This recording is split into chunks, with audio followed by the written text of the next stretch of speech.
Kabalo ba mo? Daghan kaayong lalaki nga masuyaan ug silusan.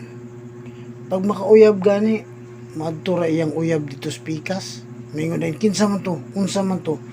Lubagon ba ng kamot no? Dahil iyang uyab gahilak. Nga walay sala tani iyang uyab. Istorya ra gud, migo ra gud to. Kabalo kabay, dili pa mo kasado. Dili pa mo lisensyado.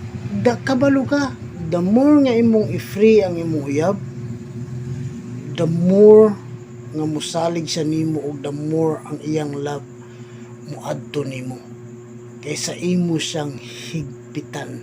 Mauna siya ang sekreto sa relasyon. Ayaw higpiti kay kung kamo jud.